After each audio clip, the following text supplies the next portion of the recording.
eu vou te mostrar em 4 passos como que a gente pode aprender novos vocabulários que se mantenham ativos no nosso cérebro. Tudo que você vai precisar é de um caderno e uma caneta. Então, para cada novo vocabulário que vocês aprenderem ou que vocês julgarem importantes, que vocês já saibam, vocês vão pegar uma caneta, vão pegar o caderno, vocês vão anotar essa palavra e do lado vocês vão escrever a tradução ou as traduções dessa palavra, ou ainda, se já conseguirem, vão escrever em inglês a definição dessa palavra. Esse é o primeiro passo. Só que não vai bastar isso. Se a gente só escrever a palavra com a tradução, a gente vai ter uma lista gigantesca de palavras passivas do nosso cérebro. E é isso que a gente não quer. Por isso que os próximos 3 passos são importantes. O segundo passo é o seguinte: vocês vão escrever 2 ou 3 frases com a palavra em questão. E por que a gente faz isso? Porque a gente precisa inserir a nossa palavra dentro de um contexto, já que a mesma palavra pode adquirir vários significados. Então vamos pensar que a nossa palavra em questão é park. Park no sentido, tradução de parque, ou como verbo to park, estacionar. Pensemos então em 2 exemplos com essa palavra. She parked the car, but forgot where. Ela estacionou o carro, mas esqueceu aonde. Sunday was nice. We went to a park. Domingo foi legal, nós fomos a um parque. Temos os nossos 2 exemplos. O primeiro, notem, no sentido de estacionar e o segundo no sentido de parque. Vamos então ao nosso terceiro passo, que é escrever collocations com a palavra em questão. Mas o que são collocations? Collocations são palavras, combinações de palavras que andam juntas. Em se tratando da palavra park, primeiro no sentido de parque, temos vários exemplos de collocations. Por exemplo, historical park, parque histórico, city park, parque da cidade, theme park, um parque temático, local park, um parque local, amusement park, parque de diversões. Pensando agora em park como verbo estacionar, podemos ter também uma infinidade de collocations. A place to park, um lugar para estacionar. A row of parked cars, uma fileira de carros estacionados. Parking space, a vaga de estacionamento.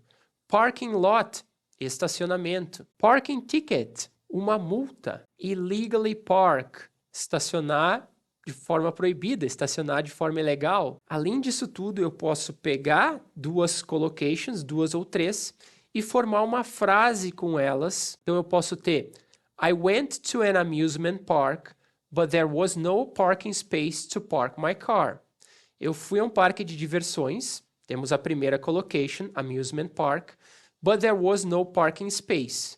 Mas não tinha nenhuma área de estacionamento, nenhuma vaga para estacionar. Parking space. To park, para estacionar, em questão, o meu carro. Aqui nesse exemplo eu estou usando a palavra park 3 vezes, com 3 diferentes collocations dentro de um contexto. Agora eu estou usando collocations, que vão facilitar a minha fala e a manutenção da minha palavra de forma ativa no meu cérebro. Mas vocês vão me perguntar, como que eu vou achar collocations em inglês? Então temos aqui esse site que se chama Ozdic, que é um dicionário de collocations. Se a gente escrever a palavra park, ele vai nos dar várias collocations que a gente pode usar usando a palavra park.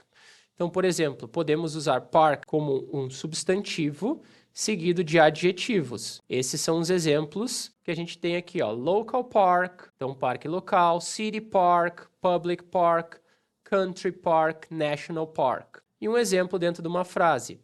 The mountain has been designated as a national park. A montanha foi designada como um parque nacional. Mais embaixo, a gente pode ter aqui, ó, park sendo usado como um verbo. E a gente pode usar collocations com advérbios junto à palavra park. Teremos, então, carefully parked, neatly parked, well parked, e assim por diante. Todas essas 3 significam a mesma coisa. Bem estacionado. Badly parked, mal estacionado. Illegally parked, estacionado de maneira ilegal. E discreetly parked, estacionado de maneira discreta. Voltando à nossa tela principal, então vamos ao 4º passo, que é escrever um parágrafo usando as collocations ou algumas delas em questão. Esse passo, assim como os outros, é de extrema importância para que vocês consigam manter de forma ativa no cérebro de vocês a palavra park. Aqui então temos um parágrafo que eu escrevi usando collocations com park. Vamos dar uma olhada. I was searching for a place to park. Eu estava procurando por um local para estacionar. A place to park, nossa primeira collocation. Near the local park, próximo ao parque local. Local park, segunda collocation. But I couldn't find a parking space available. Mas eu não consegui encontrar uma vaga disponível. Parking space, vaga, terceira collocation. Eventually, finalmente, I found a spot in the crowded parking lot across the street. Ou seja, eu encontrei uma vaga no estacionamento parking lot, quarta collocation, que estava lotado do outro lado da rua. Unfortunately, infelizmente, I ended up with a parking ticket. Eu terminei com uma multa, parking ticket, nossa quinta collocation, because I didn't notice the restricted hours. Porque eu não percebi, eu não me dei conta do horário restrito. Aqui eu usei várias vezes a palavra park com collocations dentro de um contexto e de várias formas. Então, de forma resumida, o caderno de vocês vai ficar da seguinte maneira. Temos a palavra em questão, park, com sua tradução ou traduções, ou ainda, se vocês já conseguirem, com a definição em inglês dela, seguido de dois exemplos, no nosso caso, she parked the car but forgot where. Ela estacionou o carro, mas esqueceu onde. Sunday was nice, I went to a park.